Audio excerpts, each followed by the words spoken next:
चलिए तो आ जाइए क्लास में, अब स्टार्ट करते हैं। कोई बाहर तो नहीं है ना? जो है तो है, अब स्टार्ट करते हैं। चलो देखिए, सेकंड पहले तो मैं थोड़ा सा उसका थोड़ा तो ओवरव्यू देना पड़ेगा। अब ऐसा भी नहीं कि सीधे हम क्या पढ़ रहे थे, इमरजेंसी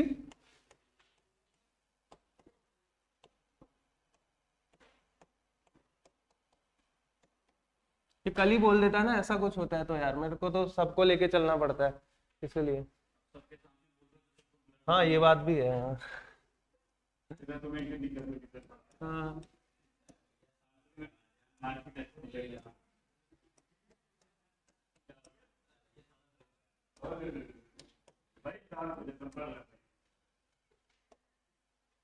चलो, आपातकालीन प्रावधान हम पढ़ रहे थे, ठीक है।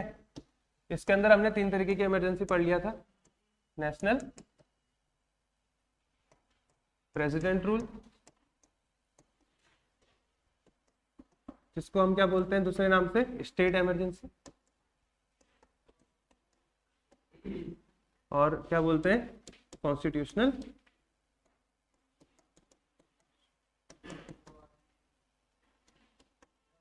ये राष्ट्रपति शासन है,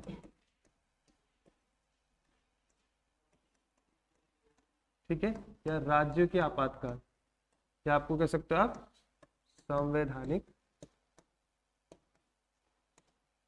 आपात, ठीक है। और इसके बाद क्या आपका फाइनेंशियल, ठीक है। आर्टिकल कितना है बताओ? पीछे पीछे खोल रहे हो यार नोट्स, कौन सा है?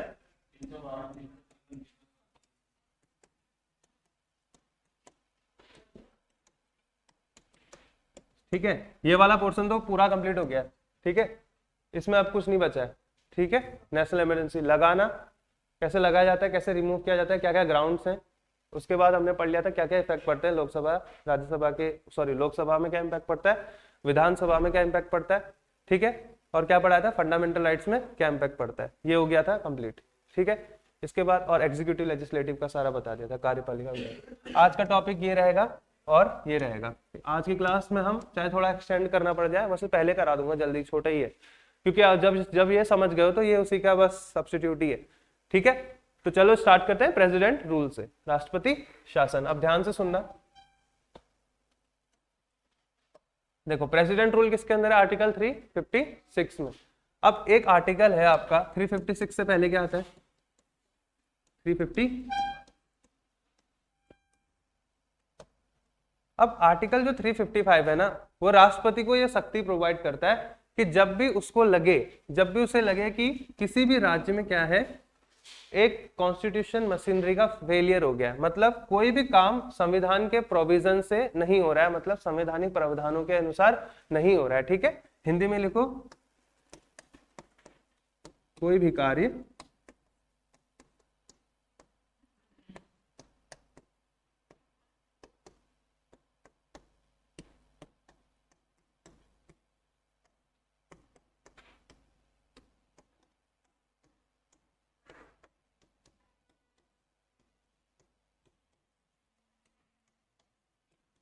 ठीक है। इंग्लिश वाले लिखिए, लिखो,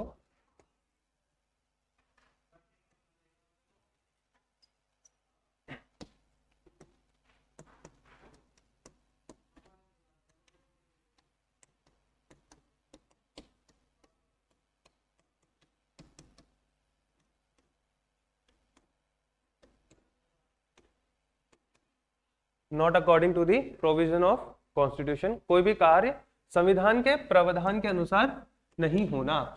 जब भी ये आर्टिकल एम्पावर देता है, मतलब कि राष्ट्रपति को एक शक्ति प्रदान करता है, कौन सा आर्टिकल 355, कि क्या कर सकता है वो प्रेसिडेंट, जब भी हमारे देश में प्रेसिडेंट रूल लगेगा तो राष्ट्रपति क्या यूज करेगा, क्या रीजन देगा कि संविधान के प्रावधान के अनुसार कार्य नहीं हो रहा है, that is not according to the provision of constitution. तो आर्टिकल 355 पे पावर देता है कि प्रेसिडेंट कौन सा आर्टिकल यूज करे, 356। और 356 में क्या है आपका प्रेसिडेंट रूल, क्या है,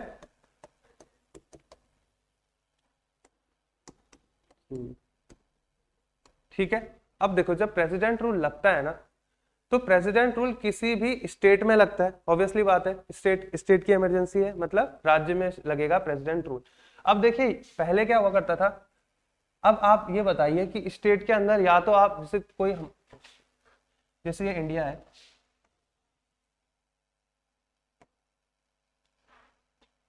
तो मान लीजिए इस राज्य में अगर इमरजेंसी लगा है, तो देखिए सिर्फ इस राज्य में, या तो हम इस पूरे राज्य में इमरजेंसी लगा सकते हैं या इस राज्य के किसी भी एक पार्ट में या किसी भी एक क्षेत्र में, ठीक है। तो ये आर्टिकल 356 में लिखा है कि या तो पूरे राज्य में लगा ले या उसके किसी लिमिटेड क्षेत्र में लगा दे, ठीक है। ये कौन सी बात करता है आर्टिकल 356, मतलब आर्टिकल 356 बोलता है कि प्रेसिडेंट रूल लगेगा, और ये पावर कौन सा आर्टिकल देता है इसको, आर्टिकल 355। 355 बोलता है कि ग्राउंड क्या है, किस ग्राउंड पे आप लगा रहे हो, तो ग्राउंड क्या है, not according to the provision of constitution, संविधान के प्रावधान के अनुसार यदि कार्य नहीं हो रहा है तो राष्ट्रपति क्या है, राष्ट्रपति शासन लगाएगा। अब देखो राष्ट्रपति किससे पूछेगा, या तो अपनी मर्जी से लगा दे, वो राष्ट्रपति क्या है, उसे लगेगा कि संविधान का पालन नहीं हो रहा है, संविधान के प्रोविजन या प्रावधानों का पालन नहीं हो रहा है, तो राष्ट्रपति क्या करेगा, अपनी मर्जी से इमरजेंसी लगा देगा, ठीक है। साथ ही साथ वो एडवाइस किससे लेगा, राज्यों के गवर्नर से, एग्जाम में आ सकता है गवर्नर, ठीक है, राज्यपाल, राज्यों के राज्यपाल से।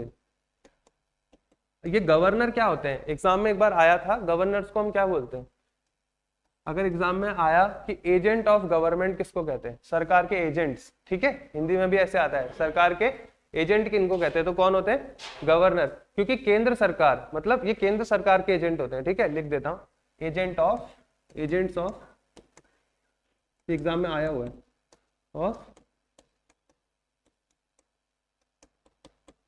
सेंट्रल गवर्नमेंट, हिंदी में लिखो केंद्र सरकार के एजेंट्स, ठीक है। केंद्र सरकार के एजेंट्स होते हैं, क्यों, क्योंकि केंद्र सरकार हर राज्य में गवर्नर नियुक्त करती है, ठीक है। गवर्नर्स का काम क्या होता है, इनको ध्यान देना होता है कि जैसे राष्ट्रपति संविधान की रक्षा करता है केंद्र में, केंद्र के अंदर अगर संविधान के अनुसार काम ना हो तो राष्ट्रपति क्या लगाता है, क्या लगाता है, नेशनल इमरजेंसी। इस तरीके से अगर राज्य में संविधान की रक्षा कौन करेगा, गवर्नर्स, जिनको कौन अपॉइंट करते हैं, भारत सरकार, ठीक है, हमारी कौन सरकार। जब हम गवर्नर पढ़ाऊंगा ना उस समय, अभी जैसे प्रेसिडेंट चल रहा है, प्रेसिडेंट खत्म हो गया, ऐसे गवर्नर का टॉपिक आएगा। फिलहाल आप गवर्नर को ये जान लो कि केंद्र सरकार के क्या होते हैं, एजेंट्स होते हैं। एजेंट्स मतलब जो उनके लिए काम करते हैं। अगर हमने राज्यों को उनकी अपनी सरकार दे दी, ठीक है, और राज्यों की सरकार के बीच से ही हमने कहा आप अपना कोई गवर्नर नियुक्त कर लो, तो राज्य के पास केंद्र का शासन छूट, केंद्र के पास राज्य का जो है लिमिट छूट जाएगा। केंद्र को राज्यों के बीच में अगर लिमिट सेट करना है तो आपको क्या है, अपने एजेंट रखने पड़ेंगे हर राज्य में, मतलब भारत के हर राज्य हैं जितने भी, इन सभी राज्य में क्या है, केंद्र सरकार ने अपने एजेंट्स बैठा रखे हैं। वो चेक करते हैं कि संविधान की जो मशीनरी है, जो संविधान के प्रोविजंस है, उनका फॉलो हो रहा है या नहीं हो रहा है। और ये गवर्नर किसको रिपोर्ट करते हैं, राष्ट्रपति को, यानी प्रेसिडेंट को, ठीक है। तो केंद्र सरकार ने सभी राज्यों में नियंत्रण बनाने के लिए क्या अपॉइंट करें, गवर्नर, ठीक है, क्लियर हो गया। ये गवर्नर क्या कहलाते हैं, एजेंट्स ऑफ सेंट्रल गवर्नमेंट। तो राष्ट्रपति गवर्नर की सलाह से भी क्या लगा सकता है, राष्ट्रपति शासन, या तो खुद लगाएगा अपनी मर्जी से, वो बाध्य नहीं है कि वो गवर्नर की बात माने, ठीक है।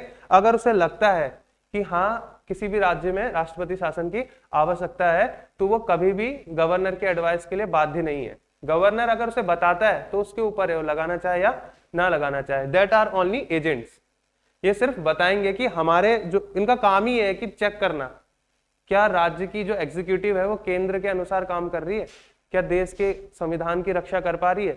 यदि ना कर पाए तो गवर्नर प्रेसिडेंट से कंप्लेन कर देंगे और प्रेसिडेंट फिर राष्ट्रपति शासन लगा देंगे। तो ये आपके कॉपी में ऐसे ही बना होना चाहिए, ठीक है।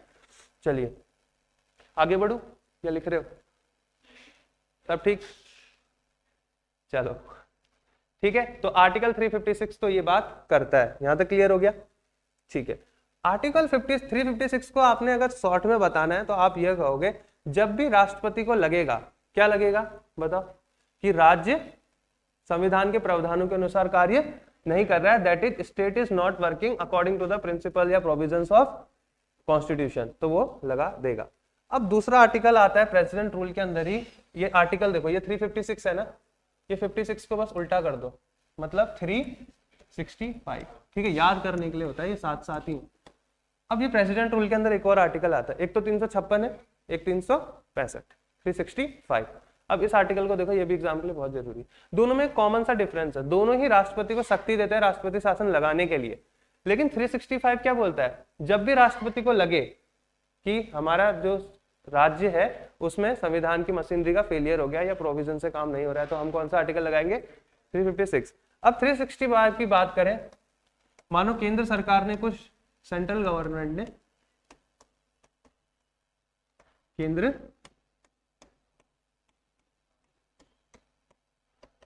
सरकार ने कुछ क्या दिया, डायरेक्शंस किसको दिए, कुछ निर्देशक किसको दिए, राज्य सरकार को। ऑब्वियसली केंद्र सरकार कुछ गाइडलाइंस देती है स्टेट गवर्नमेंट्स को, संविधान के अनुसार जो भी वो डायरेक्शन देती है वो केंद्र सरकार किसको देती है, राज्य सरकार को। ऐसे ही बना लेना, ठीक है, वो लाइन लिखना जरूरी नहीं है, आप ऐसे शॉर्ट शॉर्ट बनाओगे तो लिखोगे कम, समझोगे ज्यादा। डायरेक्शन मतलब निर्देश। अब केंद्र सरकार निर्देश किसको देती है, स्टेट गवर्नमेंट को, यानी कि राज्य सरकार। अब केंद्र सरकार डायरेक्शन देगी स्टेट गवर्नमेंट को, लेकिन जब भी केंद्र सरकार के डायरेक्शन को स्टेट गवर्नमेंट क्या है, फॉलो नहीं करती है, क्या करती है, फॉलो नहीं करती है। मतलब केंद्र ने कुछ कहा, 3 लिस्ट होती है, जब मैं लिस्ट ऑफ द कॉन्स्टिट्यूशन पढ़ाऊंगा उस समय मैं आपको 3 लिस्ट बताऊंगा। पहली क्या होती है, यूनियन लिस्ट, यानी केंद्र की लिस्ट, केंद्र सूची। दूसरी क्या होती है, स्टेट लिस्ट, राज्य सूची। और तीसरी होती है कॉन्करेंट लिस्ट। क्या होती है, कॉन्करेंट लिस्ट। ये है, क्या हुआ, आ जाओ ध्यान से देखो।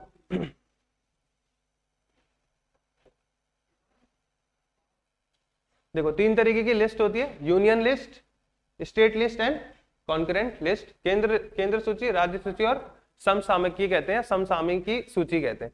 देखो यूनियन लिस्ट में क्या है, जितने इसमें कुछ सब्जेक्ट है, जैसे डिफेंस, क्या है, डिफेंस, ठीक है, मिलिट्री लॉ जितने यूनियन लिस्ट में, ऐसे करके बहुत सारे चीजें, ये सारी की सारी किसमें है, केंद्र की सूची में। इसमें कानून बनाने का अधिकार किसका होगा, केंद्र का। इसमें जो भी सब्जेक्ट्स होंगे, जो भी चीजें लिखी होंगी, उस कानून कौन बनाएगा, केंद्र सरकार, यानी यूनियन गवर्नमेंट, ठीक है। ये तो मैं आपको पूरा चैप्टर ही कराऊंगा इसका, लिस्ट ऑफ द कॉन्स्टिट्यूशन। दूसरी क्या है, स्टेट लिस्ट, राज्य की सूची, जिसके अंदर क्या है, शिक्षा, राज्य का विषय है, सरकार उस पर कानून थोप नहीं सकती है। इसमें मतलब ये नहीं कि केंद्र डायरेक्शन दे रही राज्य को कि हमारी शिक्षा नीति लगाओ, वो किसका काम है, स्टेट लिस्ट में स्टेट का है, ठीक है। पुलिस भी स्टेट लिस्ट का पार्ट, एग्जाम में आया हुआ क्वेश्चन है कि पुलिस किसका, वो मैं लिखाऊंगा कौन कौन से सब्जेक्ट्स हैं, तो उसका अभी तो इसमें ध्यान दो, जब यहाँ आएंगे तब यहाँ पूछो, ठीक है। ऐसे पूछ लिया अगर डाउट। लेकिन अब देख स्टेट लिस्ट जो है, इसमें जो भी कानून बनेगा ये कौन बनाएगी, राज्य सरकारें बनाएंगी। इसमें केंद्र दखल अंदाजी नहीं दे सकता, ठीक है, स्टेट फ्री है, राज्य फ्री है। कंकरेंट लिस्ट में क्या है, दोनों मिलके कानून बनाते हैं। कुछ ऐसे सब्जेक्ट है जिसमें दोनों मिलके कानून बनाते हैं। अब देखो, जब भी केंद्र सरकार, मान लो कंकरेंट लिस्ट में क्या है, दोनों मिलके कानून बनाएंगे। अब मान लो यूनियन चाहता है कि कोई काम कौन करे, स्टेट करे, केंद्र सरकार चाहती है कि कुछ डायरेक्शंस हम दे रहे हैं आपको मानने हैं, लेकिन केंद्र राज्य उसको नहीं मानता। अब ये नहीं कि यूनियन बोलेगा आप पुलिस ऑर्डर हमारे हिसाब से चलाओ, वो नहीं चलेगा, इसलिए मैंने लिस्ट यहाँ पे समझा दिया, ठीक है। तो जो भी डायरेक्शन जो कि लीगल है, जो कि स्टेट को मानने चाहिए सेंटर के, वो जब हम स्टेट पढ़ेंगे तब आप समझोगे कौन कौन से डायरेक्शन होते हैं। तो यदि सेंटर की बात स्टेट नहीं मानता है उन गिवन डायरेक्शंस पे, तो आर्टिकल 365 राष्ट्रपति को ये शक्ति देता है कि वो राष्ट्रपति शासन लगा ले। क्लियर हो गया। 365, 356 और 365 क्या है फर्क, कोई बता सकता है मुझे, माइनर सा गैप है। 365 तब एक्सरसाइज करते हैं जब केंद्र सरकार को डायरेक्शन दे रही है स्टेट गवर्नमेंट को कि आपको क्या है, हमारे अनुसार कुछ काम करने हैं। वो काम क्या होंगे, देखो केंद्र सरकार की जो लिस्ट में काम है वो कौन काम करेगा, केंद्र सरकार, इसमें स्टेट दखल अंदाजी नहीं देगा। स्टेट लिस्ट में जो काम है वो कौन करेगी, स्टेट गवर्नमेंट, यूनियन कोई दखल अंदाजी नहीं देगा। कंकरेंट में दोनों मिलके लॉ बनाते हैं। क्लियर हो रहा है। अब जो राज्य के कानून है वो राज्य बनाएगा, यूनियन के कानून यूनियन बनाएगा, इन दोनों का एक दूसरे से कोई मतलब नहीं है। लेकिन जो कंकरेंट लिस्ट है इसमें दोनों मिलके काम करते हैं। यदि यूनियन चाहे तो कुछ डायरेक्शन स्टेट को दे सकता है इन दोनों लिस्ट को छोड़ के, मतलब स्टेट लिस्ट में तो स्टेट के ऊपर दबाव नहीं है, लेकिन इस लिस्ट में वो निर्देशन दे सकता है। लेकिन स्टेट अगर इस निर्देशन को ना माने, स्टेट बोलता है नहीं हम नहीं मानेंगे, देन राष्ट्रपति क्या कर सकते हैं, राष्ट्रपति शासन उस राज्य में लगा सकते हैं, समझे। पहला तो ये कह रहा है जब राष्ट्रपति को लगे, पहला क्या कह रहा है, ध्यान से सुनो, 356 और 365 में बहुत अंतर है। आप टिक भी गलत लगा दोगे कहीं, कभी कभी आएगा ना राष्ट्रपति कौन से आर्टिकल में, तो कंफ्यूज मत होना, 56 और 65, ठीक है, दोनों में फर्क है। 56 क्या कहता है, राष्ट्रपति शासन कभी भी लग सकता है जब राष्ट्रपति चाहे, और ग्राउंड क्या होगा, संविधान के प्रावधान के अनुसार कार्य नहीं होना। तो ये सिंपल सा आर्टिकल है 356। जब भी संविधान के अनुसार कोई भी राज्य काम नहीं करेगा तो कौन सा आर्टिकल यूज करेगा राष्ट्रपति, 356। लेकिन जब केंद्र सरकार के निर्देशकों को नहीं मानेगा कोई भी राज्य, केंद्र के डायरेक्शंस को, गाइडलाइंस को फॉलो नहीं करेगा कोई भी state, then we use article 365। Clear हो गया, कोई डाउट, डिफरेंस सेट है, कोई है डाउट तो अभी पूछ लो, ठीक है। कॉमन सा एक थिन लाइन गैप है दोनों में। 56 बोलेगा जब भी कोई स्टेट कॉन्स्टिट्यूशन संविधान के अनुसार कार्य ना करे तो राष्ट्रपति के पास अधिकार है कि वो गवर्नर की सलाह चाहे तो ले चाहे तो ना ले, वो शासन लगा सकता है। दूसरा बोलता है जब केंद्र सरकार ने कुछ निर्देशक दिए, और क्योंकि यार केंद्र ओवरऑल पावरफुल है, केंद्र की गाइडलाइंस में स्टेट को काम करना है, तो अगर केंद्र के कुछ निर्देशक राज्य नहीं मानता है तो राष्ट्रपति तब भी क्या लगा सकता है, राष्ट्रपति शासन। जैसे मैंने आपको जब नेशनल इमरजेंसी पढ़ाया था, ग्राउंड्स बताए थे ना, war, external aggression, arm rebellion, वैसे ये भी 2 ग्राउंड है, ठीक है। पहला क्या है, संविधान के प्रावधान के अनुसार जब काम नहीं होगा, इधर को आ जाओ, और दूसरा क्या है, जब राज्य के डायरेक्शन को, जब केंद्र के डायरेक्शन को राज्य ना माने। तो ये 2 ग्राउंड्स हैं स्टेट इमरजेंसी के, ठीक है। नेशनल के तो 3 थे, युद्ध, बाहरी आक्रमण और हथियारबंद विद्रोह या सशस्त्र विद्रोह, और इसके क्या है, 2 हैं। एक क्या है, संविधान के प्रावधान के अनुसार जब काम नहीं होता है, और दूसरा क्या है आपका, जब राज्य गाइडलाइंस ना माने केंद्रों की, ठीक है। क्लियर, ये भी स्टेट में लगेगा, ये दोनों स्टेट के लिए है, हाँ दोनों स्टेट के लिए है। पढ़ा क्या रहा हूं मैं, प्रेसिडेंट रूल स्टेट, ठीक है। तो अभी हम प्रेसिडेंट, नेशनल खत्म हो चुका है, ये हर राज्यों में लगाएगा, ये लगा रहा कौन रहा है, राष्ट्रपति, राज्यों में ना कि केंद्र में। अब किसी भी राज्य में भी या तो पूरे राज्य में लगा देगा या उसके कोई भाग में। पहले क्या होता था, नेशनल इमरजेंसी जब मैंने आपको पढ़ाया था ना, तो नेशनल इमरजेंसी में क्या हुआ करता था कि जब पहले, मतलब जब देश आजाद हुआ था उस समय देखो 61, 72, 75 लगातार इमरजेंसी हुई है। स्टार्टिंग के 16-17 साल में 3 इमरजेंसी लगा दिया, 10 साल तो हमने इमरजेंसी में झेले आजादी के, ठीक है। शुरू में ही किसी भी लोकतांत्रिक देश में हमने शुरू के 15, 16, 17 साल में 9-10 साल तो इमरजेंसी में झेले। तो उस समय मेकर्स को उसमें चेंजेस लाने के लिए 44th अमेंडमेंट करना पड़ा था। उससे पहले क्या होता था ना, नेशनल इमरजेंसी लग गई तो मतलब पूरे देश में लग जाती थी। जैसे ही कहा नेशनल इमरजेंसी, इसका मतलब पूरे देश में लगा देते थे। लेकिन अभी क्या है, आप पूरे देश में भी लगा सकते हो या कुछ कुछ पार्ट्स में भी लगा सकते हो, ठीक है। पहले तो पूरे देश में लगा देते थे। अब भाई एक चीज बताओ, अगर किसी इधर वाले कोई नॉर्थ का स्टेट है, वहां पे दिक्कत हो रहा है और साउथ में इतना इम्पैक्ट नहीं पड़ रहा, तो वहां पे तो नॉर्मल सिचुएशन चलना चाहिए ना, इसलिए तो बैलेंस होगा चीजें। तो धीरे धीरे करके अमेंडमेंट किया गया और लिखा पूरा देश या उसका कोई भी एक हिस्सा आप अपने हिसाब से इमरजेंसी लगा सकते हो। वरना तो क्या है, आप डेमोक्रेसी का गला घोट रहे हो एक तरीके से, समझ रहे हो कि आप 10 साल लगातार इमरजेंसी में ही गुजार रहे हो। समझ गए ना, चलो तो बातें मत करो यार। चलो यहाँ तक क्लियर हो गया। ग्राउंड्स बता दिए, जब भी मैं इमरजेंसी बताता हूँ तो सबसे पहले क्या बताता हूँ, ग्राउंड्स। उसके बाद क्या बताता हूँ, कैसे लगाओगे, फिर क्या बताता हूँ, कैसे हटाओगे, उसके बाद क्या इफेक्ट पड़ते हैं, खत्म हो जाता है। ग्राउंड्स क्लियर, इसके अलावा बाहर से कुछ नहीं आता, ठीक है। यही 4 पॉइंट होते हैं। अब आ जाओ, राष्ट्रपति शासन आप कैसे लगाओगे। एक बार रुको, एक बार नेशनल इमरजेंसी का बताओ तो कैसे लगा रहे थे। सबसे पहले क्या था, जैसे ही राष्ट्रपति प्रोक्लेम करता है इमरजेंसी को, तो क्या है, 30 दिन के अंदर दोनों हाउस का अप्रूवल चाहिए होता है, ठीक है। 30 दिन यानी 1 महीने के अंदर, 30 दिन नहीं 1 महीना, क्या है 1 मंथ के अंदर आपको क्या चाहिए, अप्रूवल किसका, both house of the, both house में दोनों आ गए, लोकसभा और रिवीजन करते रहो, ठीक है। 1 महीने के अंदर, ठीक है, अप्रूवल चाहिए किसका, लोकसभा और राज्यसभा का। लेकिन जब राज्य की आपातकाल लगेगा, देखो डिफरेंस करके क्या होता है, आपको याद हो जाता है, पहले और अभी लिंक कर पाओगे। अब देखो, अगर आप स्टेट इमरजेंसी लगा रहे हो यानी कि राज्य में आपातकाल, जिसको आप क्या कहते हो, राष्ट्रपति शासन, या फिर आप क्या कह सकते हो, संवैधानिक आपातकाल, ठीक है, लिख लेना, ठीक है अच्छे से। यहाँ पे क्या होगा देखो, सेम है, आपको दोनों हाउस ऑफ द पार्लियामेंट से क्या लेना पड़ेगा, अप्रूवल 1 महीने के अंदर अंदर, ठीक है, 1 मंथ, सॉरी अप्रूवल लेना पड़ेगा, लेकिन यहाँ 1 महीना था और यहाँ कितना होगा 2 महीने, क्या होगा, पहला डिफरेंस लिख लो। 2 मंथ में आपको अप्रूवल चाहिए, ठीक है, दोनों में क्या फर्क है, नेशनल इमरजेंसी जब भी घोषित होगी, राष्ट्रपति ने पहले लगा दी इमरजेंसी, आकस्मिक खतरा था उसने और इमरजेंसी लगा दी, तो आपको 1 महीने के अंदर अंदर दोनों सदनों से क्या है, अप्रूवल चाहिए। लेकिन जब राज्य की इमरजेंसी है तो पार्लियामेंट में तो जाएगी बात, लेकिन पार्लियामेंट में आपको 2 महीने के अंदर अंदर अप्रूवल ले सकते हो। यहाँ क्या है, आपको 1 महीने के अंदर अप्रूवल लाना है। यहाँ क्या है, 2 month approval of both house of parliament, संसद के दोनों सदनों से, ठीक है, लोकसभा और राज्यसभा। पहला डिफरेंस क्लियर हो गया, किसी को डाउट? देखो दोनों में फर्क क्यों है, देखो राष्ट्र में आपने आपातकाल लगा दिया पूरे देश में, तो अगर आप देश की बात करेंगे तो इससे इंपैक्ट इतना पड़ेगा, अगर आप यहाँ पे 2 महीने का टाइम दोगे तो 2 महीने के अंदर अंदर लोगों के साथ क्या कुछ नहीं हो जाएगा, क्योंकि देखो राज्य के आपातकाल में आपके मौलिक अधिकारों में कोई भी फर्क नहीं पड़ता है, लेकिन यहाँ पे क्या आपके मौलिक अधिकारों में फर्क पड़ता है। दूसरा अंतर यही हो गया, देखो क्या है, यहाँ पे आपके फंडामेंटल राइट क्या होंगे, फंडामेंटल राइट, मौलिक अधिकार, आपके फंडामेंटल राइट क्या होंगे, प्रभावित होंगे। इफेक्ट कल पढ़ाया था मैंने, कौन कौन से आर्टिकल थे,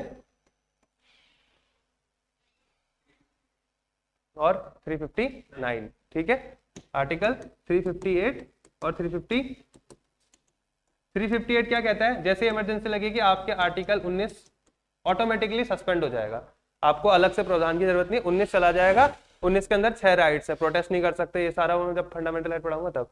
और 359 क्या कहता है, राष्ट्रपति चाहे तो चुन के कोई से भी फंडामेंटल राइट को बंद कर दे, और आपके 2 आर्टिकल कभी भी सस्पेंड नहीं होंगे, जो क्या है 20 और 21।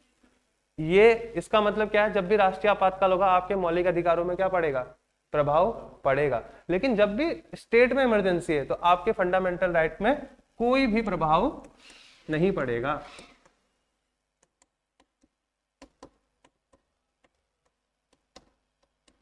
नो इफेक्ट ऑन फंडामेंटल,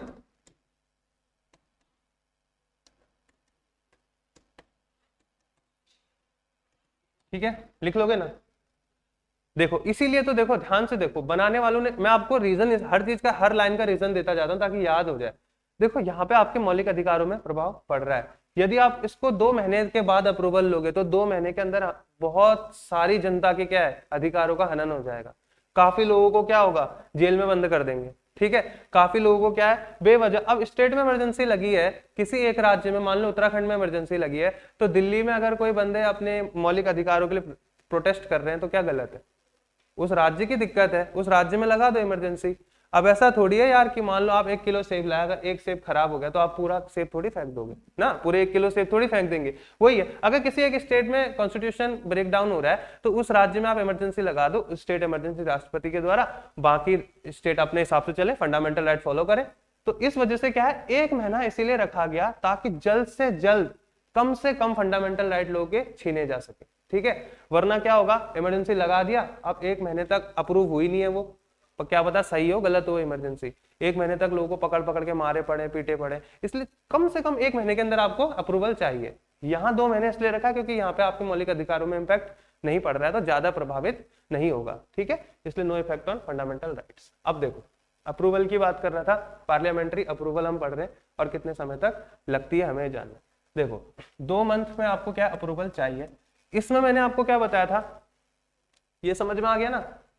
इसमें मैंने आपको दूसरी चीज ये बताई थी कि मान लो कि लोकसभा क्या है उस समय बैठी नहीं है, डिसॉल्व है, बताया था, लोकसभा मान लो भंग है, वैसे 99% चांसेस ये होते हैं कि लोकसभा कभी भी भंग नहीं होती है। बहुत बुरी परिस्थिति है, मान लो यार, होता क्या है ना कि जैसे मान लो किसी लोकसभा का टर्म चल रहा है, 4.5 साल हो गए, जो मैं आपको उस दिन बता रहा था, ठीक है, 5वां साल उसका क्या है, खत्म होने वाला है, तो लोकसभा चाहे, अभी मोदी जी चाहे यार मेरा कार्यकाल तो खत्म हो रहा है, ऐसा करता हूँ मैं इमरजेंसी लगा देता हूँ, मेरा 1 साल बढ़ जाएगा, दिमाग लगा सकता है ना कोई भी लोकसभा का जो मेजोरिटी है।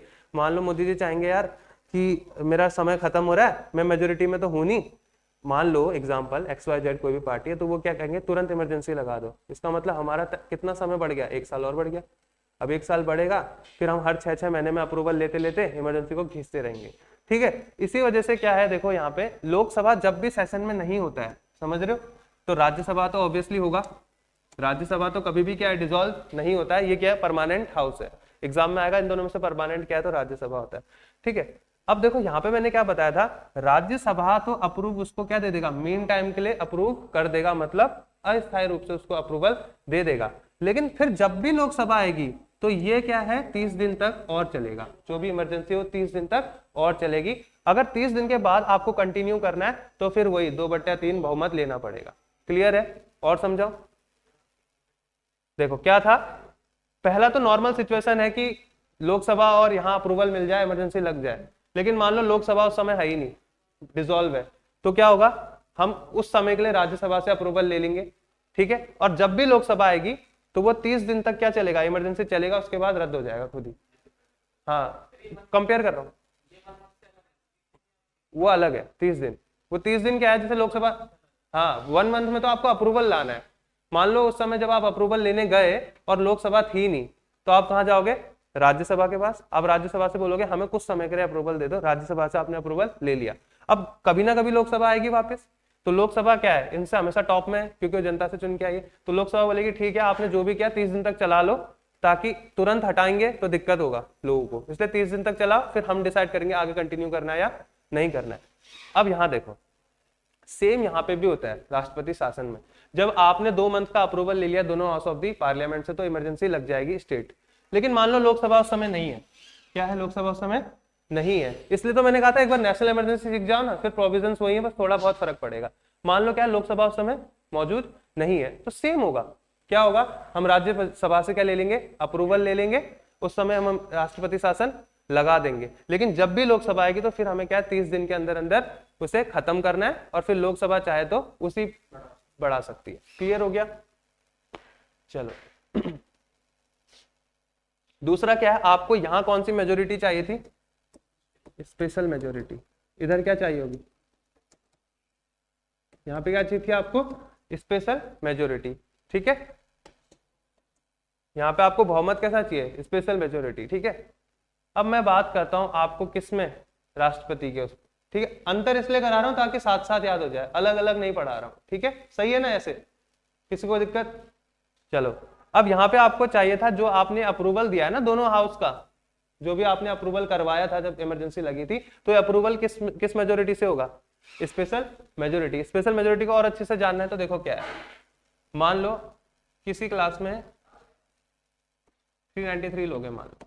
ठीक है, ठीक है, अब देखो स्पेशल मेजोरिटी क्या है, 2 कंडीशन मांगती है। पहले तो स्पेशल मेजोरिटी बोलती है कि जितने भी लोग हैं उनका 50% + 1, मतलब नॉर्मल मेजोरिटी तो आपको लानी है।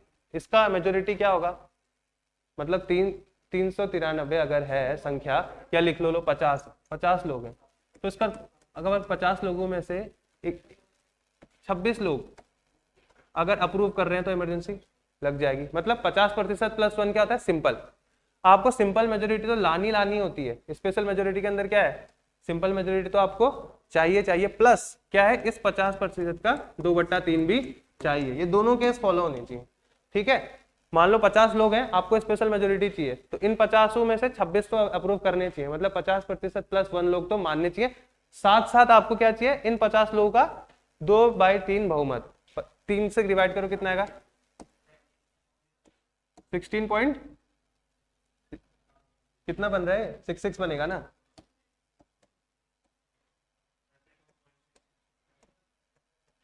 जो भी है कैलकुलेट कर लेना। ठीक है, कितना आएगा, 32.66। ठीक है, क्लियर हो गया। मतलब आपको इतने लोग तो चाहिए, 50 में से आपको लगभग 33 लोग मानने चाहिए। ठीक है, प्लस आपका क्या है, 50 में से 50% + 1 भी मानने चाहिए। ठीक है, इसी वजह से क्या है, ये स्पेशल मेजोरिटी है जो टफ होती है। ठीक है, क्लियर हो गया। क्या हुआ, पूछो क्या हुआ, कोई डाउट। ठीक है, तो ये स्पेशल मेजोरिटी। लेकिन उसमें क्या होता है, जब आप प्रेसिडेंट रूल की बात करेंगे तो वहां पे क्या आपको सिर्फ सिंपल मेजोरिटी चाहिए। मतलब यहाँ पे जो आप अप्रूवल ले रहे हो ना दोनों सदनों से, ये सिंपल मेजोरिटी से, मतलब 50% + 1। तो यहाँ पे क्या है, अप्रूव करना आसान है। इस राज्य आपातकाल लगाना क्या है, बहुत ही ज्यादा आसान है। सिंपल मेजोरिटी चाहिए, ठीक है। क्या चाहिए, सिंपल मेजोरिटी।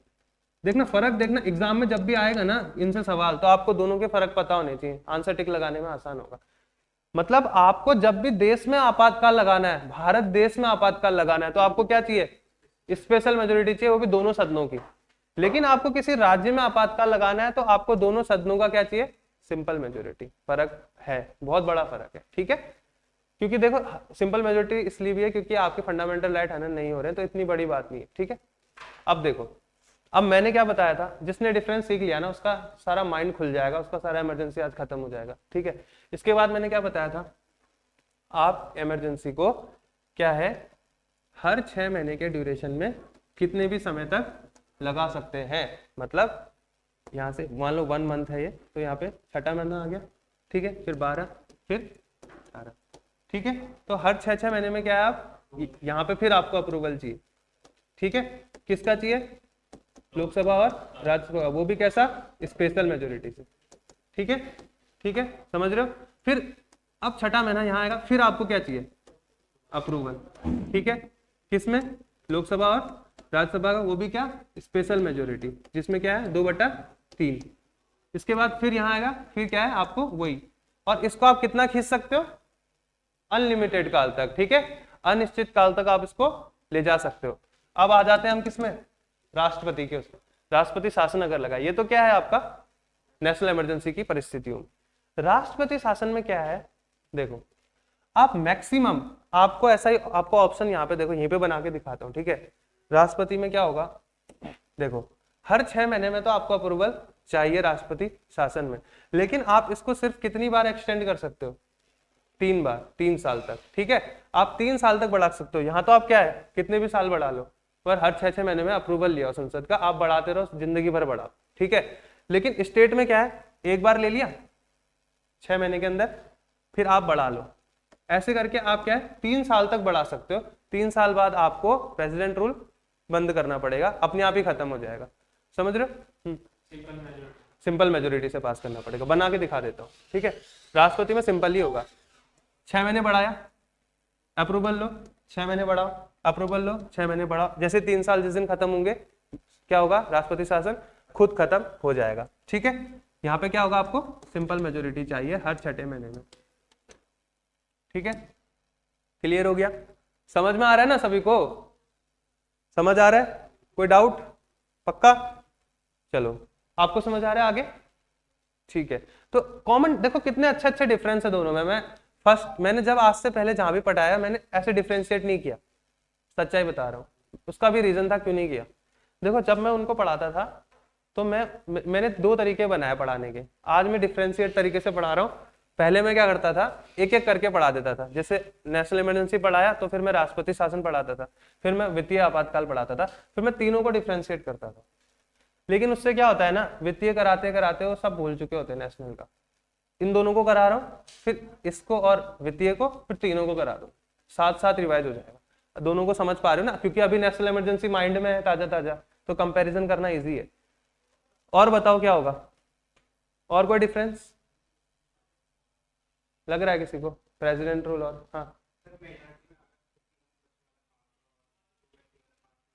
नहीं लगेगी।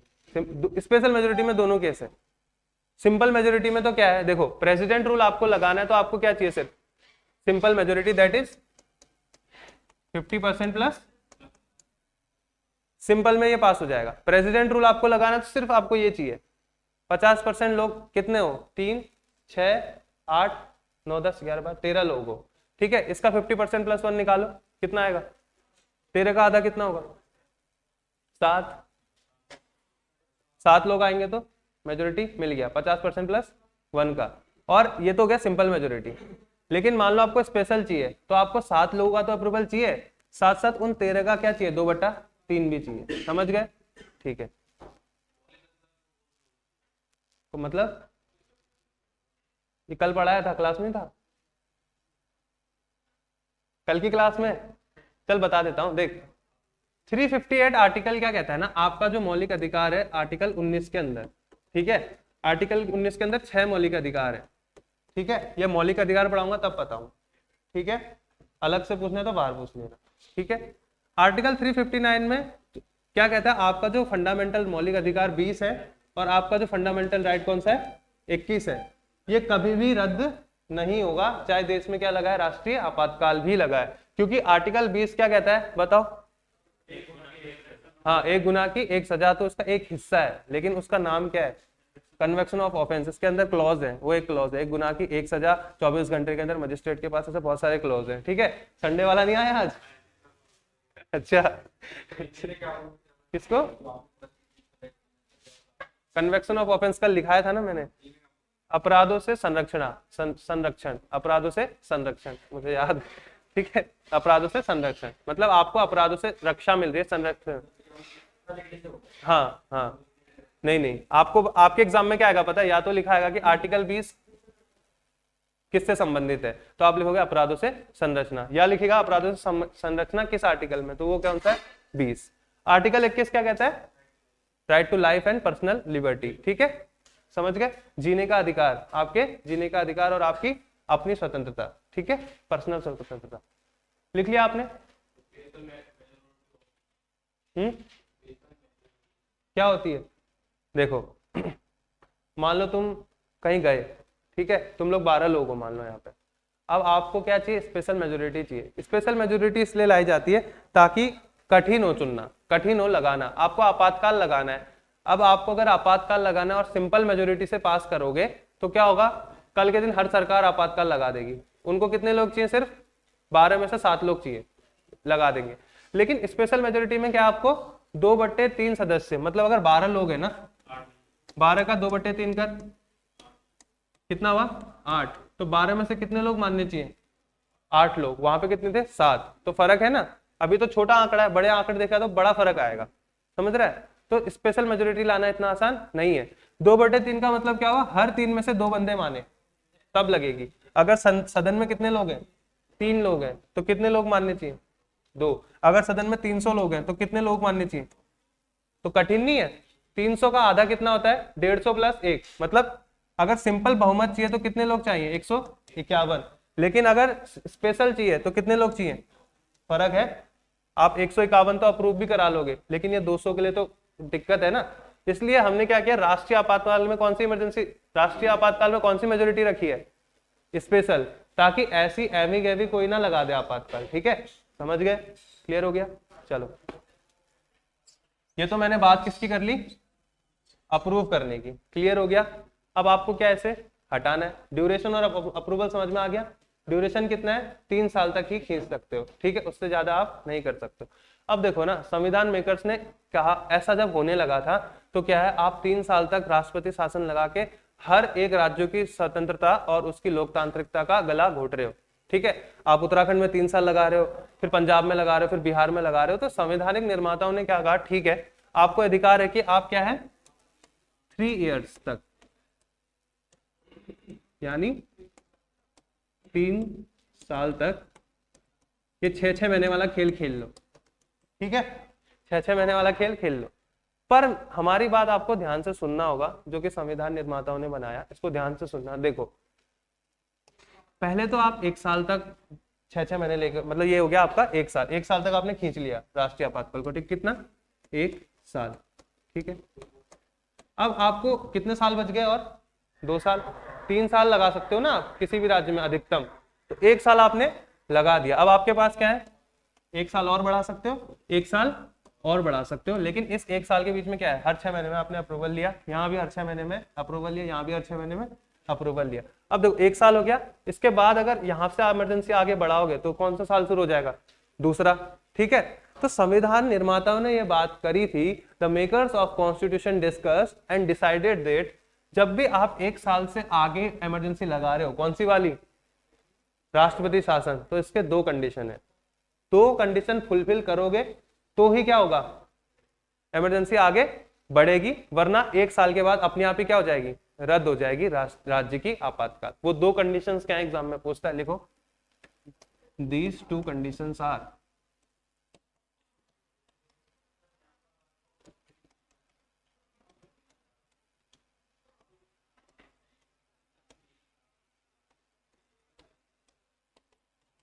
आपको दो शर्तें हैं, ठीक है, दो कंडीशन है। लेट आ गया, कोई बात नहीं। आपको क्या है, दो शर्तों को फॉलो करना पड़ेगा, तभी आप इमरजेंसी को 3 साल तक ले जा सकते हो, वरना ये इमरजेंसी 1 साल बाद खत्म, सपासट। ठीक, हाँ आ तो रहा हूँ शर्तों में, उन्हीं कंडीशंस तो बता रहा हूँ मैं। बहुत उतावला हो रहा है, बिल्कुल सर फटाफट करा दो। लगता है बहुत अच्छा लग रहा है तेरे को क्लास में। वहीं आ रहा हूँ मैं, तेरा फ्रेंड नहीं है संडे वाला। उसका डाउट क्लियर कर दिया था मैंने क्लास के बाद, ठीक है। चलो, तो वो दो कंडीशन क्या है देख लो, एग्जाम में आएगा। पहली कंडीशन है, अगर आप यार ये आवाज कितनी आ रहा है,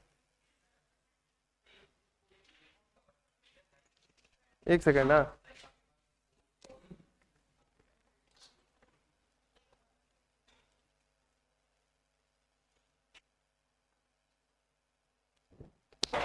चलो आ जाओ, बोलो मत, देखो आवाज होगी करके तो बंद किया दरवाजा।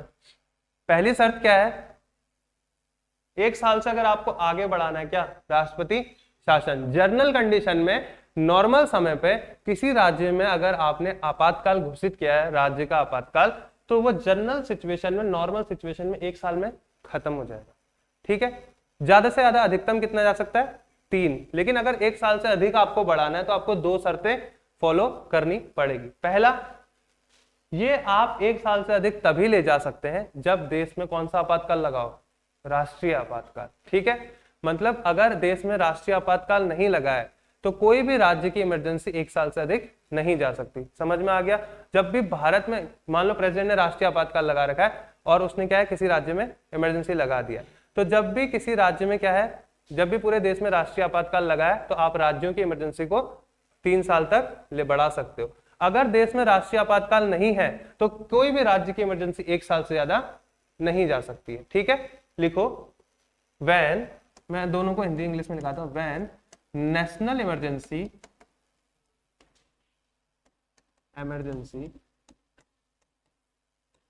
Is in operation. अब नेशनल इमरजेंसी कहां कहां लगेगी बताओ, या तो पूरे देश में लगेगी, अभी लिख लेना, रुको। When national emergency is in operation, कहां कहां पे, या तो पूरे देश में, इन होल इंडिया, ठीक है, या किसी राज्य में। किसी राज्य में भी आप नेशनल इमरजेंसी लगा सकते हो, ठीक है। नेशनल इमरजेंसी किसी राज्य या उसके पार्ट में भी लगा सकते हो, मतलब इन होल स्टेट और इट्स पार्ट, ठीक है। आप किसी 4-5 स्टेट पकड़ लो, वहां राष्ट्रीय आपातकाल लगा दो, ठीक है, या फिर उन सभी स्टेट के कुछ कुछ पार्ट्स में लगा दो। ये हमने क्लासिफिकेशन इस तरीके से बांटा है ताकि ऐसा ना हो कि राष्ट्रीय आपातकाल के पूरा देश ही आपातकाल में डाल दो, ठीक है। समझ में आ गया। नेशनल इमरजेंसी या तो पूरे देश में लगा लो, या 4-5 राज्य जैसे ये है, देखो मैं आपको थोड़ा क्लासिफाई करके बताता हूँ। अब देखो, राष्ट्रीय आपातकाल का मतलब ये नहीं कि पूरा भारत में एक साथ लग जाएगी। पहले होता था ये, पहले क्या होता था, 44th अमेंडमेंट ने ऐड किया था ये, ठीक है। पहले क्या होता था, राष्ट्रीय आपातकाल कहा तो भाई पूरा देश क्या है, राष्ट्रीय आपातकाल के अंदर आ गया है। यहाँ पे सभी के मौलिक अधिकार खत्म, ठीक है। सभी के क्या है, आर्टिकल 19 खत्म, ठीक है।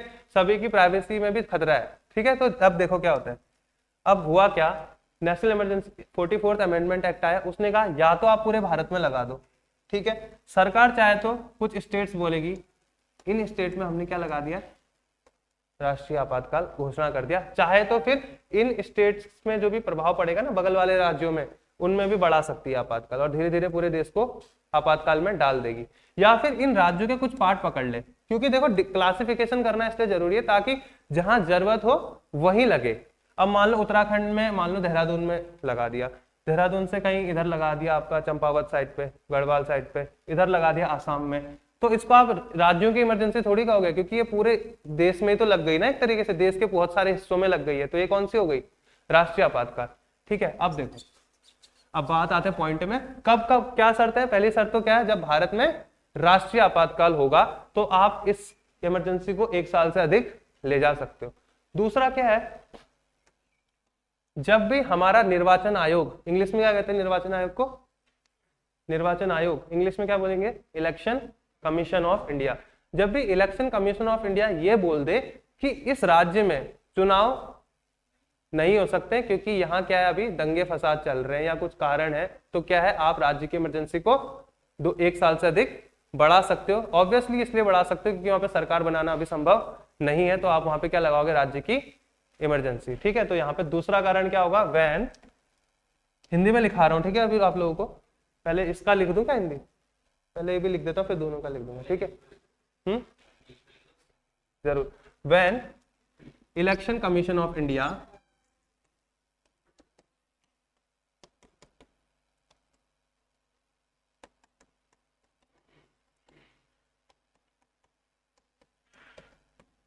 जब भी भारत का इलेक्शन कमीशन क्या है,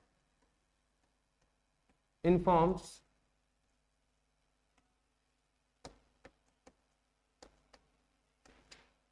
क्या इन्फॉर्म करेगा, that legislative assembly, legislative assembly मतलब विधानसभा, when legislative assemblies elections can't be possible, reasons कुछ भी हो सकते हैं, दंगा फसाद जो भी, ठीक है, कांट बी पॉसिबल, संभव नहीं है।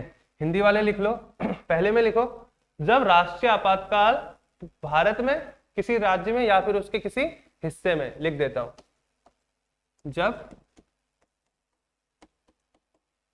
राष्ट्रीय आपातकाल पूरे भारत में, भारत के किसी राज्यों में,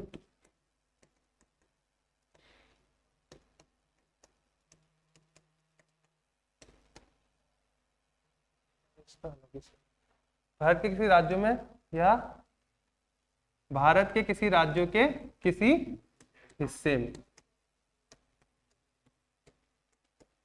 ठीक हो गया, या ऐसे लिख लो, भारत के किसी राज्यों में कॉमा किसी हिस्से में, ठीक हो गया। पहला पॉइंट समझ में आ गया सभी को, ग्राउंड्स क्या है समझ में आ गया, क्लियर है। आपकी जो नेशनल इमरजेंसी है वो कितने साल तक लगती है, कितने भी साल तक लगा सकते हो, ठीक है, डिफरेंशिएट क्लियर करना, नेशनल इमरजेंसी आप क्या है, अनलिमिटेड टाइम तक लगा सकते हो, लेकिन आपको, हाँ ये वाला, when election commission of India, arrow बनाओ नीचे बगल में लिखो, informs that legislative election can not be possible in particular state, in that particular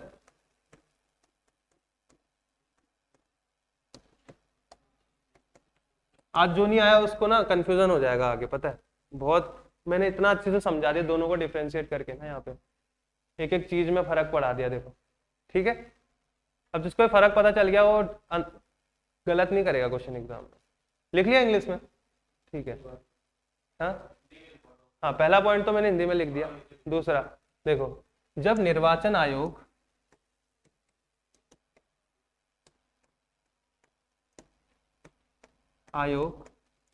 यह घोषित कर दे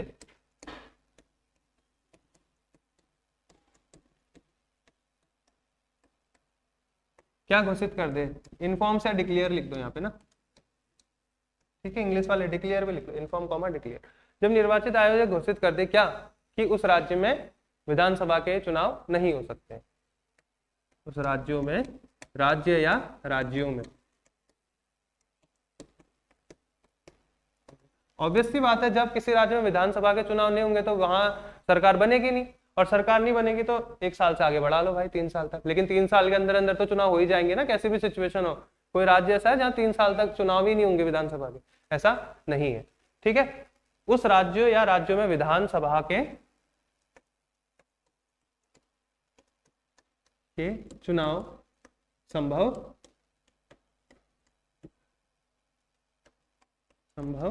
नहीं हो, ठीक है, क्लियर हो गया। अब आओ मेरे साथ साथ बोलना फटाफट, इतना पहले मेरे साथ साथ रिपीट करते रहना, ठीक है, जिसको सीखना है। नेशनल इमरजेंसी का अप्रूवल कितने महीने में चाहिए, दोनों सदनों से चाहिए, लोकसभा और स्टेट इमरजेंसी में आपको कितने महीने का अप्रूवल चाहिए, कितने महीने के अंदर, 2 महीने में, किससे, लोकसभा और राज्यसभा से। राष्ट्रीय आपातकाल में आपके मौलिक अधिकारों में प्रभाव पड़ेगा, कौन सा आर्टिकल बोलेगा, 358, 358 क्या कहेगा, आपका आर्टिकल 19 ऑटोमेटिकली सस्पेंड हो जाएगा, लिख लो वहां पे, ऑटोमेटिकली सस्पेंड, ये बहुत जरूरी है, यहां से क्वेश्चन बन जाएगा, वो ऑप्शन में आएगा कि आपका आर्टिकल 19 आर्टिकल 355 के तहत ऑटोमेटिकली सस्पेंड हो जाएगा, बिल ला के सस्पेंड होगा, सुप्रीम कोर्ट सस्पेंड करेगा, निम्न में से कोई भी नहीं। तो आपको लिखना होगा क्या, स्वयं क्या था, निष्कासित हो जाए, स्वयं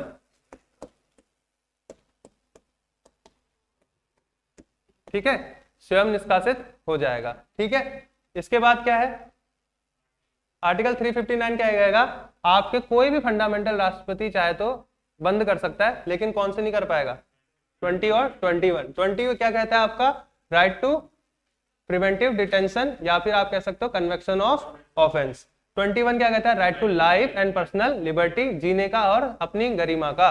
और आपका प्रिवेंटिव वो था जो प्रिवेंटिव डिटेंशन कहते हो, या आप कन्वेक्शन ऑफ ऑफेंस कहते हो, मतलब अपराधों से आपकी संरक्षण। ठीक है, तो ये कौन देता है, आपका फंडामेंटल राइट्स पे प्रभाव पड़ता है। लेकिन अगर मैं राष्ट्रपति शासन की बात करूं तो फंडामेंटल राइट्स पे कोई भी प्रभाव नहीं पड़ेगा। आगे देखते हैं, आपको हर एक कानून जो पास करना पड़ेगा राष्ट्रीय आपातकाल को लगाने के लिए, उसमें आपको क्या चाहिए, स्पेशल मेजोरिटी। स्पेशल मेजोरिटी को हिंदी में ना एक बार लिख लो, गलत ना हो जाए,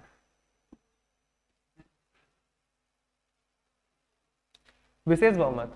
ठीक है, ये हिंदी वाले तो बता सकते हो यार, स्पेशल विशेष बहुमत। ठीक है, लेकिन आपको क्या है, राष्ट्रपति शासन लगाने के लिए कौन सी मेजोरिटी चाहिए, सिंपल मेजोरिटी। क्लियर हो गया, दोनों में फर्क कर पा रहे हो। आप राष्ट्रीय आपातकाल अनलिमिटेड टाइम तक लगा सकते हो, शर्त यह है कि आपको हर 6 महीने में दोबारा से यही स्पेशल मेजोरिटी से दोनों हाउस में अप्रूवल चाहिए। लेकिन राज्य का आपातकाल आप क्या है, ज्यादा से ज्यादा 3 साल में लगा सकते हो, उसकी भी 2 शर्तें हैं। आप सिर्फ नॉर्मल केस में क्या है, 1 ही साल लगा पाओगे, उसमें भी 6-6 महीने का अप्रूवल आपको चाहिए। वो 2 शर्तें क्या है, पहला है कि पूरे देश में या किसी देश के राज्यों में या किसी राज्यों के किसी भाग में राष्ट्रीय आपातकाल लगा हो, तो आप क्या है 1 साल से अधिक खींच सकते हो। कौन सी इमरजेंसी, स्टेट की इमरजेंसी। दूसरा है, जब हमारा जो निर्वाचन आयोग है वो कह दे कि इन राज्यों में अभी इलेक्शन संभव नहीं है, किसके इलेक्शन, विधानसभाओं के। जब भी विधानसभाओं के इलेक्शन नहीं हो पाएंगे, दैट मींस दैट वहां पे क्या है, अभी सरकार नहीं है। और जब भी किसी राज्य में सरकार नहीं है तो वहां पे शासन कौन करेगा, राष्ट्रपति। किसके द्वारा, गवर्नरों के द्वारा। राष्ट्रपति आएगा नहीं शासन करने, राष्ट्रपति गवर्नर को गाइडलाइन देगा कि भैया चलाओ हमारे निर्देशन में, क्योंकि वो क्या, एजेंट ऑफ गवर्नमेंट है, सरकार का एजेंट है। पूछ सकता है निम्नलिखित में से कौन सा संवैधानिक पद सरकार का एजेंट के नाम से जाना जाता है, तो वो क्या है, गवर्नर। ठीक है, क्लियर हो गया, ये है इनके मुख्य डिफरेंस। अब एक था, आपको जब इमरजेंसी हटानी थी तो क्या था प्रोविजन, याद है किसी को, आप सब पन्ने पलटाएंगे देख लो। नेशनल इमरजेंसी जब हटाना था, और ठीक है, हाँ, और एक मैंने बताया था कि अगर या तो राष्ट्रपति चाहे तो हटा सकता है, या दूसरा क्या था, 110 मेंबर जब भी चाहे, 1/10 ऑफ द मेंबर। लिखा होगा मैंने, नहीं लिखा होगा तो फिर लिख लेंगे, नहीं बताया ना, तो उसे छोड़ो फिर, अभी रुको वो मैं अलग से करा दूंगा आगे, जब फाइनेंशियल वाला आएगा ना तो साथ करा। तो सुनो, वो तुम्हारे एग्जाम में इतना इंपॉर्टेंट नहीं। सुनो, इधर आओ। हटाने के लिए क्या है, सिंपल मेजोरिटी से हट जाएगा। तुम जितने एग्जाम की तैयारी कर रहे हो, हटाने के लिए सिंपल से क्वेश्चन आएगा, हटाना कैसा है, आप सिंपल मेजोरिटी से हटा सकते हो। लेकिन देखो मेरी बात सुनो, जब आपको राष्ट्रपति आपातकाल हटाना है ना, तो आपको संसद से अप्रूवल लेने की जरूरत ही नहीं है, राष्ट्रपति जब चाहे हटा देगा। ठीक है, राष्ट्रपति हटा सकता है। ठीक है, संसद का अप्रूवल, संसद कह देगी ना, उसे कह देगा पीएम कि हटा दे भाई, तो वो हटा देंगे। ठीक है, मतलब नो पार्लियामेंट्री अप्रूवल नीडेड। लिख लो, कोई भी पार्लियामेंट का अप्रूवल, लिख लो, नो पार्लियामेंट्री अप्रूवल।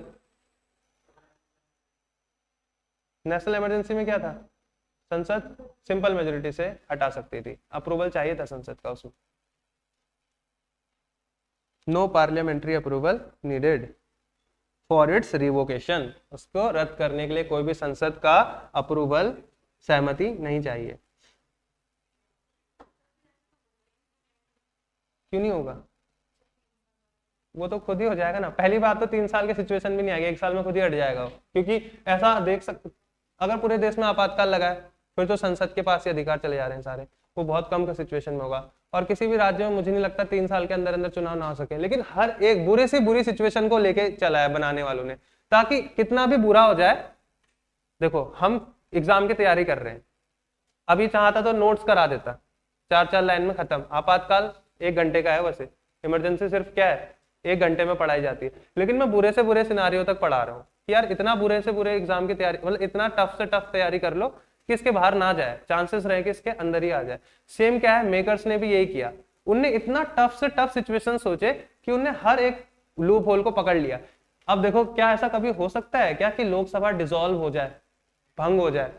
वो बहुत मुश्किल है यार आज के डेट में। अगर कोई, आप ये समझ लो, अभी से मोदी के खिलाफ नो कॉन्फिडेंस मोशन पास हुआ था, मतलब कि नो कॉन्फिडेंस से होता है कि जितने भी उसके एमपीज होते हैं ना, उसका साथ छोड़ देते, बोलते हम इन पे, हम सरकार पे क्या है, भरोसा नहीं कर रहे हैं, उनकी जो पार्टी है, उनके जो लोग हैं, वो उनका साथ छोड़ देते हैं। इसका मतलब लोकसभा क्या हो जाएगी, भंग हो जाएगी। जब तक मेजोरिटी में, तब तक ही वो पीएम है। जब तक मेजोरिटी में है ना लोकसभा में, जब तक उसके सबसे ज्यादा लोग उसके फॉलो कर रहे हैं, तब तक वो क्या है, लोकसभा में पीएम है। जैसे उसके लोग उसकी सहमति छोड़ दे, उसकी बहुमत को छीन ले, तो क्या है, उसी दिन सरकार पलट जाएगी, लोकसभा डिसॉल्व हो जाएगी। तो ऐसा हो सकता है क्या, जिन लोगों ने उनकी पार्टी में भाग लिया है वो उनका हाथ क्यों छोड़ेंगे? कभी नहीं छोड़ेंगे, वो भी एमपीज है। हो सकता है, लेकिन बहुत कम चांसेस है। लोकसभा इतनी आसानी से भंग नहीं होगी। वैसे भी मोदी जी इतनी ज्यादा मेजोरिटी में है, तो उनके में 4-5 लोग छोड़ भी दे तो कोई फर्क पड़ने वाला है नहीं, ठीक है। उनकी मेजोरिटी अच्छी खासी है, और अगर होगा भी तो कोएलिशन गठबंधन की सरकार बना लेंगे मोदी, कुछ दूसरे सरकार के उठाएंगे, बोलेंगे आ जाओ भाई, कुछ देंगे उन्हें, और वो गठबंधन बना के फिर जीत जाएंगे। तो मतलब लोकसभा भंग होना बहुत मुश्किल है, इतना आसान है ही नहीं। कभी सुना है क्या भंग हो गया? बहुत मुश्किल से। अगर लोकसभा भंग होगी तो राष्ट्रपति आपात शासन लग जाएगा, सॉरी नेशनल इमरजेंसी लग जाएगा, क्योंकि लोकसभा है ही नहीं।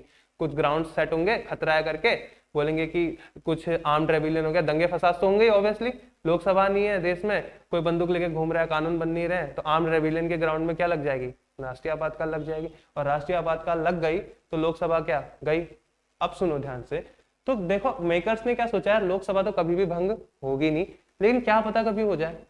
जैसे मैं कह रहा हूँ आपके एग्जाम में ये तो कभी भी आएगा नहीं, जो मैं आपको बता रहा हूँ 1/10 वाला, पर क्या पता आ जाए, आ तो सकता है ना। तो बुरे से बुरे के लिए हमें प्रिपेयर रहना है, इसलिए वो भी बुरे से बुरी सिचुएशन के लिए प्रिपेयर्ड है। कल के दिन सब लड़ना मरे कि लोकसभा नहीं है तो आप बताओ कौन अप्रूव करेगा। तो उन्होंने कहा भैया नहीं है ना, तो हम बना रहे हैं परमानेंट हाउस आप लोगों के लिए, अपने बच्चों के लिए हमने क्या बनाया है, परमानेंट हाउस। आपको कुछ भी पंगा होगा, ये नहीं है तो हमने बना दिया कि भाई जब तक देश है तब तक राज्यसभा है, तो आप राज्यसभा से क्या है कुछ समय के लिए अप्रूवल ले आओगे। लेकिन ये नहीं कि फिर इसी के भरोसे रहोगे। असली तो क्या है, लोकसभा, लोगों की सभा, जिसको हमने डायरेक्टली चुना है। लोकसभा में जितने लोग बैठे हमने उनके नाम पे वोट दिए, उनको वोट दिया अपने अपने इलाकों से, तो यही निर्णय करेंगे कि हमारे देश में आपातकाल लगना चाहिए या नहीं लगना चाहिए। दैट्स व्हाई आप मीन टाइम अप्रूवल ले लो राज्यसभा से। राज्यसभा का इलेक्शन इनडायरेक्ट होता है, जब संसद पढ़ाऊंगा कहां से आते, पता है किसी को राज्यसभा में लोग कहां से आते? जो राज्यसभा के मेंबर्स हैं उनको किसने चुना? और हाँ हाँ, ऐसे करके हम पढ़ाएंगे राज्यसभा में, उसको छोड़ो। तो लोकसभा से आपको क्या लेना पड़ेगा, अप्रूवल लेना पड़ेगा। इसका मतलब क्या है, ये जो आपका बुरे से बुरी सिचुएशन से डील करने के लिए क्या है, आपको एक क्लॉज डाल रखा है कि लोकसभा ना हो तो राज्यसभा से अप्रूवल ले लो, बाद में लोकसभा से ले लेना। इसका मतलब क्या हो गया, मेकर्स ने हर एक लूप होल को खत्म करने की कोशिश करी। उन्होंने ये भी कोशिश किया, इससे आपको क्या क्या संदेश मिल रहा है देखो, उन्होंने ये भी कोशिश किया कि कहीं पे भी आपातकाल बेफालतू में ना लग जाए। इसलिए उन्होंने क्या कर दिया, पहले पूरे देश में लगती थी, बाद में किसी भी राज्यों में कर दो या राज्यों के भाग में कर लो, जरूरी नहीं है कि राष्ट्रीय आपातकाल पूरे देश में ही थोप दो। दूसरा इन्होंने क्या किया, स्टेट में आप इमरजेंसी लगा रहे हो, आज तक पता नहीं 200-250 बार लग गया है, उससे भी ऊपर राज्यों में आपातकाल, पता है आपको, राष्ट्रपति शासन हर दूसरे दिन खबर में आता है, इंटरनेट बंद, ये बंद, राष्ट्रपति शासन, ठीक है। कश्मीर में लगा था वो अलग चीज हो गया, वो जब हमने यूटी में वहां पे ना आर्टिकल 370, वो तो चीज ही अलग है। वो मणिपुर में लगाया था, अभी प्रेसिडेंट रूल लगा था, देखो मणिपुर में नहीं लगा था। वो 370 का अलग ही सीन है, प्रेसिडेंट रूल है वो प्रेसिडेंट रूल है, लेकिन वो 370 के क्लोज से लिंक करता है, तो अभी यहाँ पे कंफ्यूजन हो जाता है। आप सिंगल पूछ लेना, वो टॉपिक से बाहर की बात होगी, ठीक है। अब देखो उनने ये भी ध्यान दिया कि जो 3 साल का जो ड्यूरेशन है, हम इसको राष्ट्रपति शासन में 3 साल का ड्यूरेशन रखेंगे, और 3 साल भी तभी रखेंगे जब ये 2 कंडीशन फॉलो होंगी, ताकि फालतू में राज्यों में इमरजेंसी ना लग जाए। लेकिन फिर भी क्या है, राज्यों में फालतू की इमरजेंसी लग रही है, अभी भी इसमें कुछ चेंजेस लाने की जरूरत है। सरकार कहती है राष्ट्रपति को कि इमरजेंसी लगा दो, तो वो लगा देते, ठीक है। और फिर जैसे 1 साल तक राज्य इमरजेंसी में चला जाता है, तो वहां की शक्ति क्या आ जाती है, केंद्र के पास, फिर वहां पे थोड़ा दिक्कत होता है आज भी। तो इसमें भी कुछ चेंजेस फ्यूचर में हो जाए तो बेटर है। तो ये क्या हो गया आपका, राज्य की इमरजेंसी कैसे हटाना है मैंने आपको बता दिया। कोई आपको पार्लियामेंट का अप्रूवल नहीं चाहिए, जब चाहो हटा दो, ठीक है। इसलिए इसको इतना आसान किया हटाना, ताकि ऐसा ना हो कि केंद्र सरकार फिर अपनी हुक्म चलाने लग जाए जब भी राष्ट्रपति। अगर आप ये सोचो पार्लियामेंट का आपने अप्रूवल रख लिया तो संसद तो ऑब्वियसली चाहेगा ना खत्म ही ना हो, राज्य बंद रहे, हम अपना शासन चलाए। वो साउथ इंडिया के जितने राज्य दूसरी पार्टी के, वहां पे इमरजेंसी लगाए रखेंगे जिंदगी भर, समझ रहे हो? जहां अपनी पार्टी वहां इमरजेंसी ना लगाई, और जहां चुनाव से वो देश में संसद में भाग ले सकते थे वहां इमरजेंसी लगा दिया। इसीलिए क्या है, ये अप्रूवल रखे। यहाँ पे आपका राज्य का इमरजेंसी भी खत्म हो जाता है। फाइनेंशियल इमरजेंसी 5 मिनट का, कुछ भी नहीं उसमें, वो देख लो, खत्म। फाइनेंशियल इमरजेंसी में आज तक भारत में कभी फाइनेंशियल इमरजेंसी लगी नहीं है, तो इसके लिए ज्यादा चेंजेस वेंजेस कुछ नहीं हुए, और ये कोई इतनी बड़ी इमरजेंसी है भी नहीं जिसमें आपके देश को खतरा है बाहरी ताकतों से। फाइनेंशियल मतलब देश में पैसों की कमी हो गई है कुछ, जैसे एलपीजी स्कीम लाए थे आपके वो मनमोहन सिंह, ठीक है, जब देश में एक समय तो ऐसा आ गया था कि खाने के लिए भी लोगों के पास पैसे नहीं थे, अकाल पड़ा था जब भारत में, ठीक है। तो उस समय बाहर से हमें खतरा नहीं है, हमें अपने अंदर की सिचुएशंस को ठीक करना है, पैसों की तो वो तो हो ही जाती है, इसलिए वो कोई इतनी बड़ी बात नहीं है, ठीक है। फाइनेंशियल इमरजेंसी में कुछ है ही नहीं, बस 2-3 लाइनें लिख लो, और एग्जाम में बहुत कम क्वेश्चन आते हैं इससे। सबसे पहले पूछेगा कौन से आर्टिकल में है,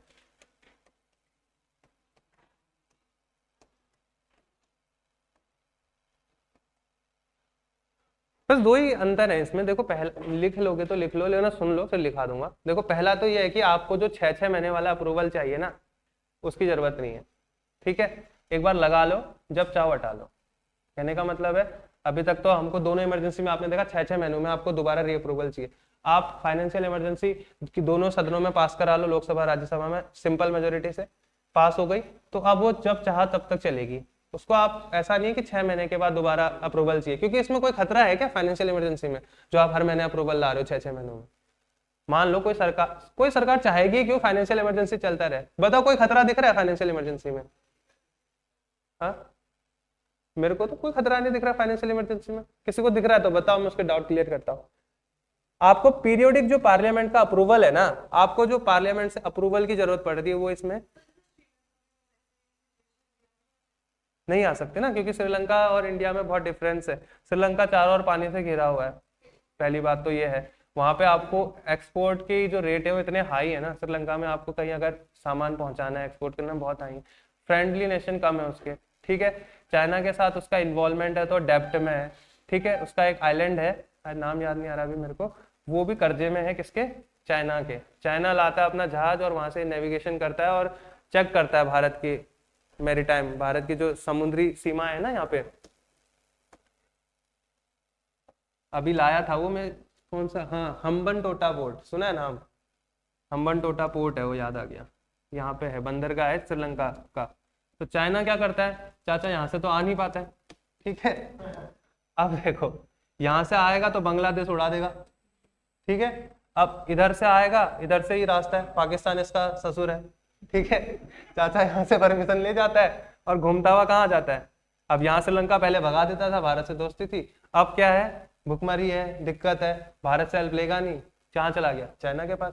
चाइना अपनी जहाज लाता है, जहाज लेके आता है और खड़े कर देता है यहाँ, बोलता है हम मिलिट्री एक्सरसाइज कर रहे हैं, हम ड्रिल कर रहे हैं, ऐसी मॉक ड्रिल कर रहे हैं। और यहाँ पे रडार से क्या करता है, भारत की जितनी भी समुद्री सीमाएं हैं, क्या है, समुद्री सीमा है, इस पे क्या करता है, निगरानी करने की कोशिश करता है, ठीक है, यहाँ पे, ताकि ये जान सके यहाँ पे कितने सैनिक डिप्लॉय हैं रडार से ना, ठीक है। यहाँ से अपने रडार से क्या है, चेक करता है कितने सैनिक हैं, भारत की सीमा में कितना लोग डिप्लॉय है, मतलब कितने हथियार है हमारे पास, वो सारा क्या सेंस हो जाता है यहाँ पर से, कहाँ पे कौन सी आपके कैंप है, इनके बेस, मिलिट्री बेस कितने, तो यहाँ पे वो क्या करता है, चेक करने को सोचता है। इसलिए केंद्र सरकार ने अभी भगाया था इसको, श्रीलंका को वार्निंग भी दिया है काफी बार, ठीक है। तो ये अलग टॉपिक हो गया, क्या ठीक है, अगर समझा दिया। ये लोन में चल रहा है ना हम्बनटोटा पोर्ट, इसका पैसा नहीं चुका पा रहा श्रीलंका, तो वो अपनी मर्जी से जब भी आता है बैठ जाता है। ऐसे पाकिस्तान में भी इनने बना रखे हैं अपने अपने, चाइना वालों ने पाकिस्तान को भी उधार दिया था, जानबूझ के उधार देता है, पता है चुका पाएंगे नहीं, देन फिर हम उनके एरियाज में अपना कब्जा कर सकें, ठीक है। चलो, भारत को नहीं दे देता वरना कल ही चुका देंगे हम, 500 रुपए के उसके 50 करोड़ बना देंगे।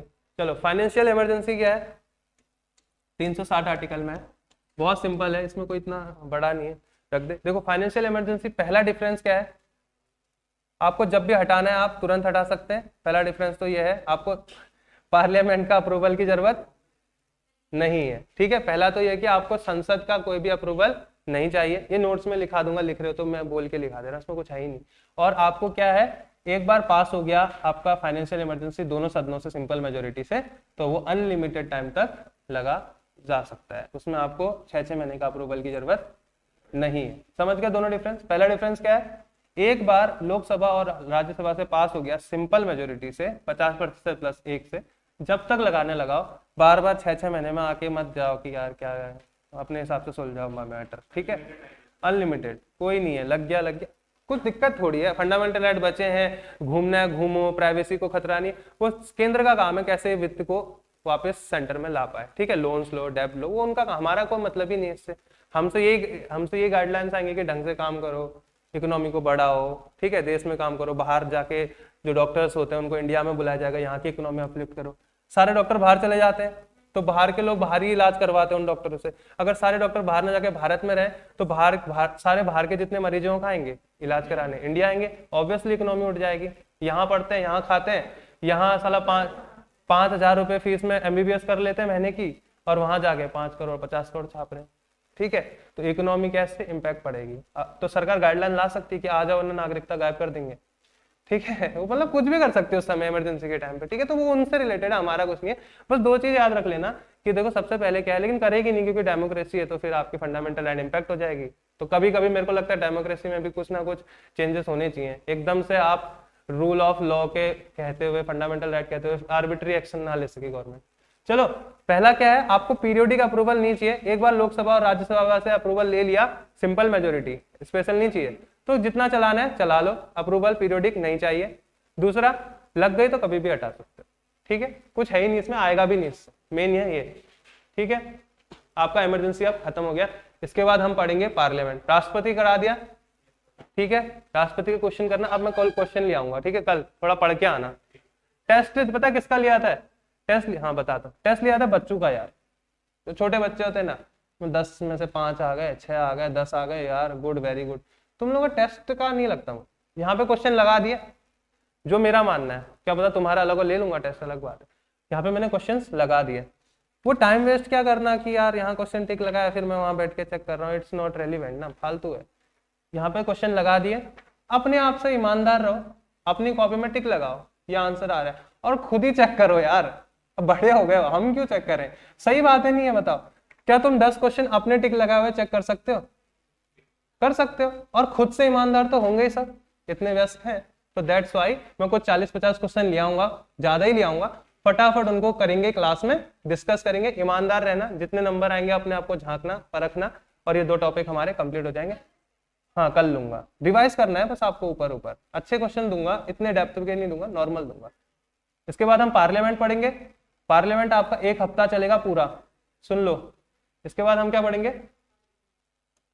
पार्लियामेंट, ये चलेगा आपका लगभग 1 हफ्ता, क्योंकि इसके अंदर बहुत सारी चीजें हैं आपको जानना है। लोकसभा और राज्यसभा, लोकसभा के अंदर लोग चुन के कैसे आ रहे हैं जानना है, अगर केंद्र शासित प्रदेशों से आ रहे हैं तो कैसे आ रहे हैं, राज्यों से आ रहे हैं तो कैसे आ रहे हैं, और कुछ मनोनीत होते हैं वो भी आते हैं, तो ये तीनों कैसे आते हैं, इनकी एलिजिबिलिटी क्या है ये जानेंगे।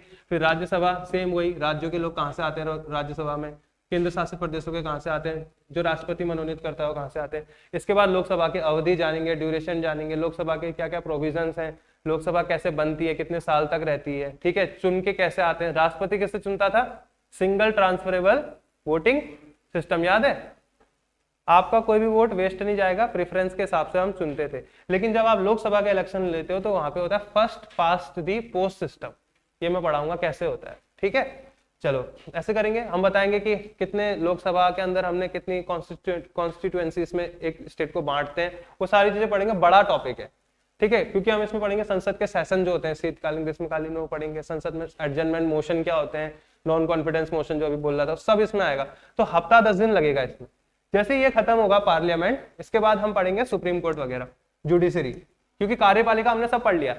सबसे पहले मैंने आपको क्या बताया, राष्ट्रपति, राष्ट्रपति किसका है? विधायिका, वो कार्यपालिका एग्जीक्यूटिव, और आपकी इमरजेंसी भी क्या एग्जीक्यूटिव के अंदर लग गई है सारा, तो हमने कार्यपालिका लगभग खत्म कर दिया। इसके बाद हम जाएंगे विधिका, जिसमें हम क्या पढ़ेंगे? संसद, आपकी विधि बनाने के प्रोसेस, लॉ कैसे बनते हैं, संसद में काम कैसे होते हैं। इसके बाद हम जाएंगे जुडिशरी, न्यायपालिका, जिसमें हम सुप्रीम कोर्ट, हाई कोर्ट पढ़ लेंगे। इसका मतलब आपने भारतीय संविधान का 50% पढ़ लिया, आधा काम हो गया, क्योंकि आपने एग्जीक्यूटिव में राष्ट्रपति पढ़ लिया, इमरजेंसी वगैरह पढ़ लिया, गवर्नर अभी पढ़ा दूंगा।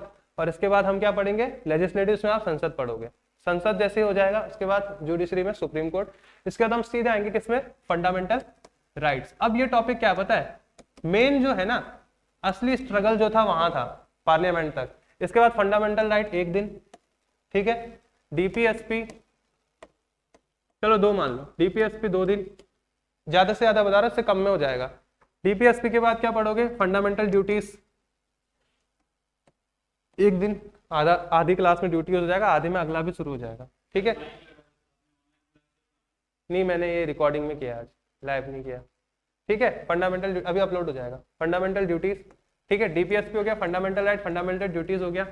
इसके बाद हम पढ़ेंगे इंपॉर्टेंट अमेंडमेंट्स जो कि संविधान में संशोधन किए गए, वो पढ़ेंगे, ठीक है। सुन लो ताकि आपको पता हो आगे हम और क्या क्या करने वाले हैं, ठीक है। अमेंडमेंट्स के बाद आपको मैं पढ़ाऊंगा हिस्ट्री, ये जितनी क्लॉज आई उठ के आखिर आ कहाँ से रहे हैं, इसका पीछे का इतिहास, जहाँ पे हम लगभग 1765, ठीक है, इसके आगे से पढ़ेंगे, ठीक है। 1765 से आगे का देखेंगे, थोड़ा समझेंगे इतिहास। फिर आपको लगेगा अरे पॉलिटी पढ़ाते पढ़ाते हिस्ट्री क्यों पढ़ाने लग गया, क्योंकि फिर हम वहीं से ना कनेक्ट करते करते हिस्ट्री का सब्जेक्ट शुरू कर देंगे आप लोगों का, ठीक है। इतना हम पढ़ेंगे, इसके बाद आपका लगभग सारा एग्जाम निकल जाएगा पॉलिटी का, तो इतना दिक्कत आने वाला नहीं है, ठीक है।